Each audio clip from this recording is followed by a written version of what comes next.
paling utama kualitas jaga, marketnya gampang. Kalau nggak bergerak, minta ke kita pengurus, dan jangan lupa itu berdoa. Kita yang mau melangkahkan kaki, datang ke pasar, datangi satu-satu, kita kasih sampling kualitas yang bagus, rata-rata pada mau.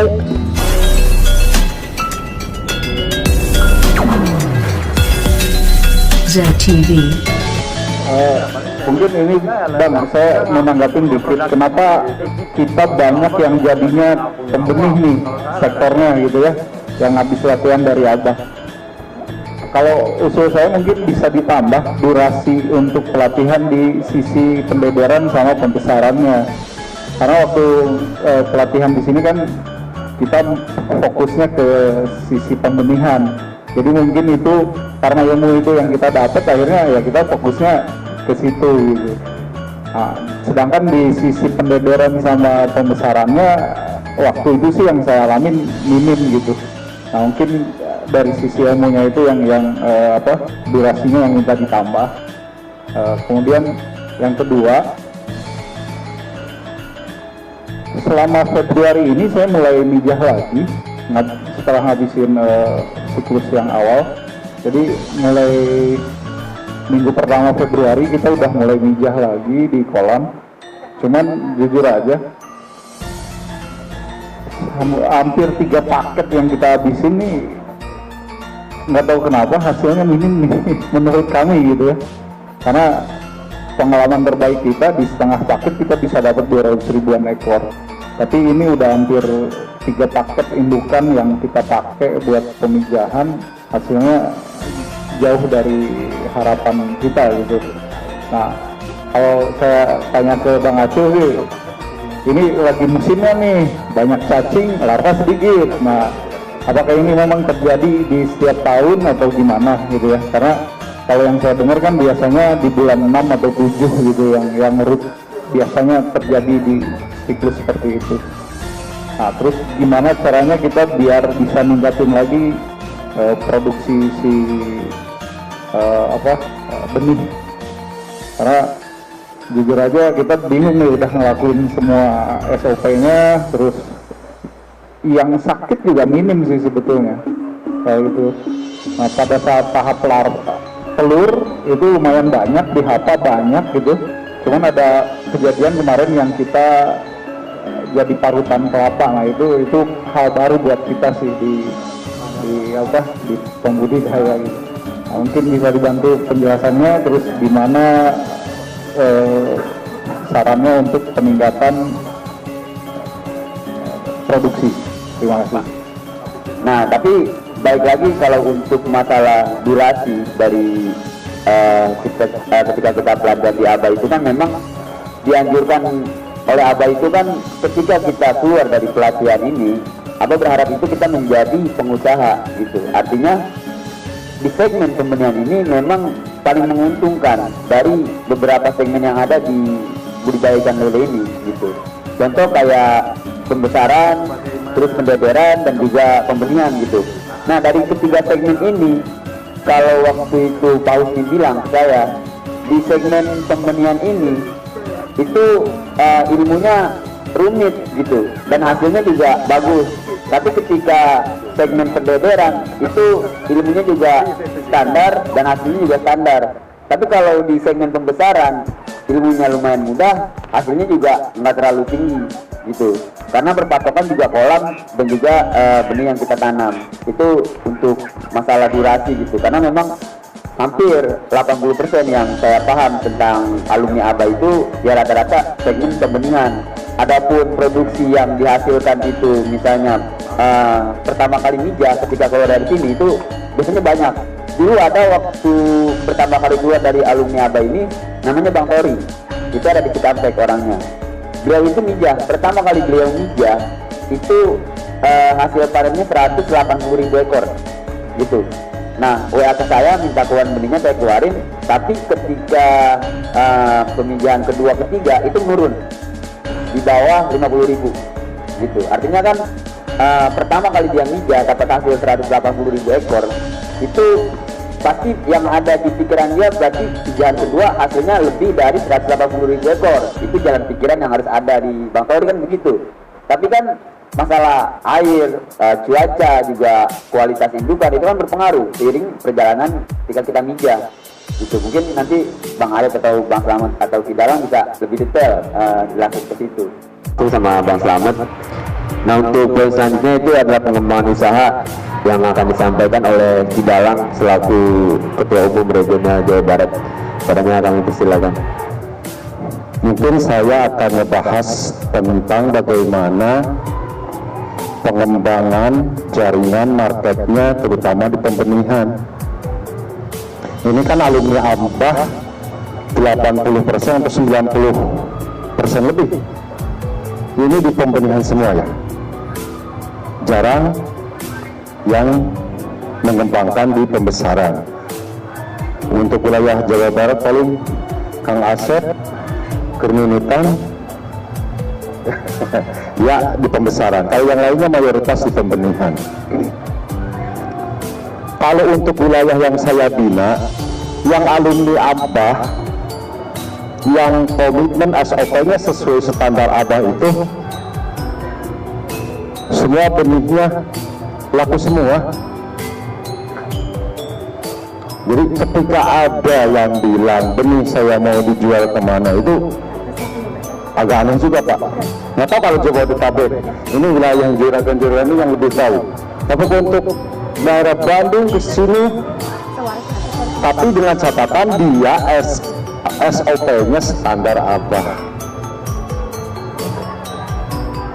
Kalau saya kekurangan benih, nyari-nyari ke anggota SLI yang ada di Bandung, di Garut, di Tasik, pusing Pak, pada kosong semua.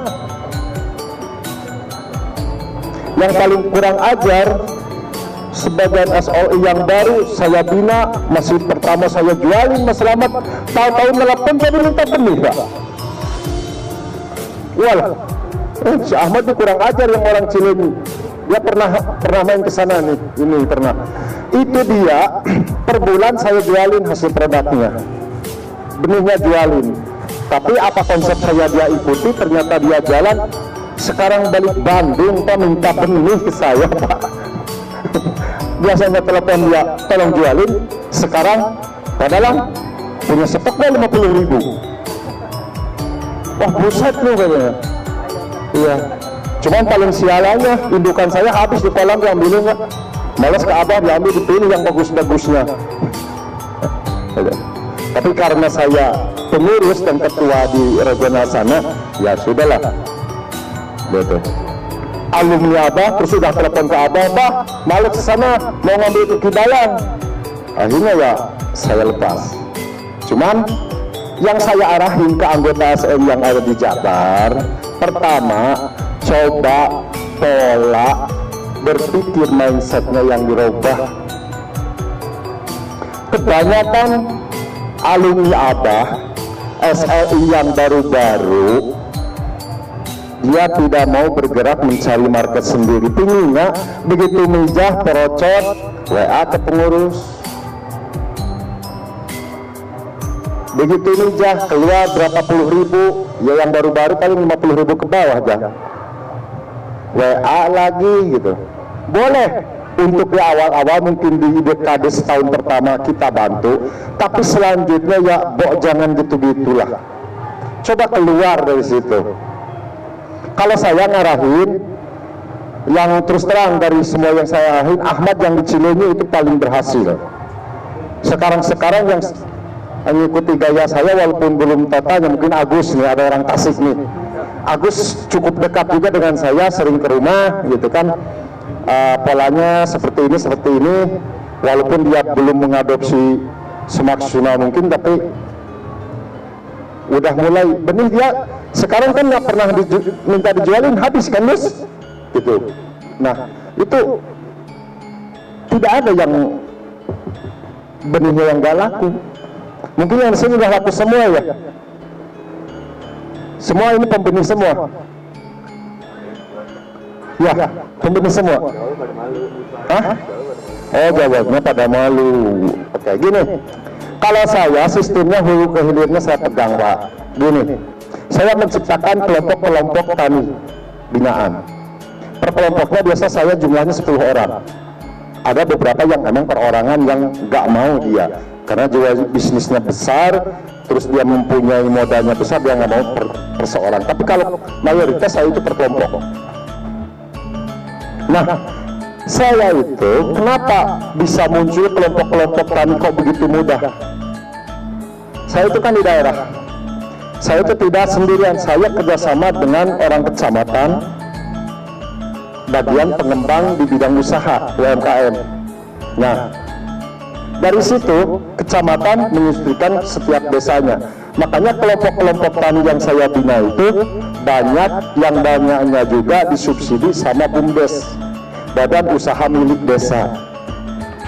Karena BUMDes di mana-mana juga di perdesaan itu kurang berjalan, anggarannya per tahunnya cukup besar. Akhirnya dia ketika udah melihat prospeknya dia mau turun. Bicara satu kecamatan di Malangbong saja ada 23 desa, Pak. Satu desa, satu aja kelompok tani dengan jumlah 10 orang kali 20 benih kita keteter, Pak.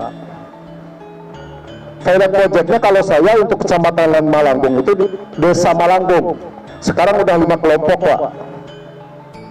Dari 5 kelompok aja itu kebutuhannya itu dia itu di atas 70.000, Pak. Belum yang di desa lain, belum yang di lain. Nah, kalau kita hanya berdiam diri itu tidak akan berkembang, Pak. Saya tidak melalui online ataupun sistem sekarang kan digital sangat pesat. Kenapa? Ya ngeraba sendiri lah, walaupun saya buka-bukaan di situ melalui ini keteter baru-baru ke situ. Bukan nggak bisa bikin akun, Mas Adit.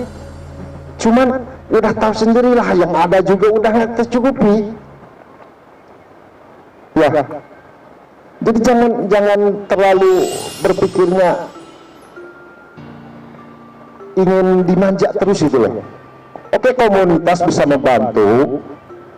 Mungkin setahun atau paling lama 2 tahun Jabodetabek ada Mas Adit ini, tapi nantinya keluar dari problem itu menciptakan market sendiri.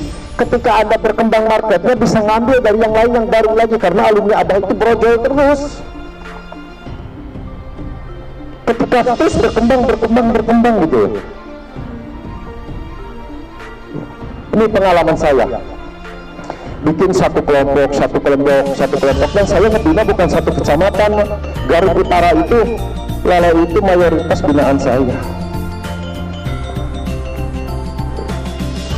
Nah, cuman kuncinya supaya kelompok tani tidak keluar daripada gabungan tim kita, satu wadah kita itu, kita harus bisa ngambil hasil produknya. Ketika kita ngasih benih, dia ngegedein, hasilnya kemana, kita tangani juga. Nah itu yang jadi bingung kan, malah repot menjualnya kemana, aduh. Kadang selamat, tiba-tiba jegur gitu kan. Nah itu yang harus tetap kita cari marketnya. Pak, gak gampang atuh, asal daik limpang, daik ngomong, gak udah sunat tuh. Gak ngerti ya? Kita yang mau melangkahkan kaki, datang ke pasar, datangi satu-satu, kita kasih sampling kualitasnya bagus, rata-rata pada mau. Cuman di pasar nggak begitu datang langsung dikasih, Pak. Seolah-olah kita nitip barang, udah laku, lu bayarin ke gua, tapi komitmennya jelas. Kalau bandar nggak bisa menghilang, kalau pasar mah dia kan punya lapak sendiri, nggak mungkin dia jelas ke kita. Daripada kita jual ke pengepul ke bandar, lebih aman kita. Pasar kayak saya Garut itu pasar terbesar itu kalau di Bandung kan ada Caringin, ada Gede Bage, Cirayam. Kalau Garut itu Guntur itu udah tahu saya semua. Asal petani binaan Presna Malangbong masuk dengan harga paling tinggi.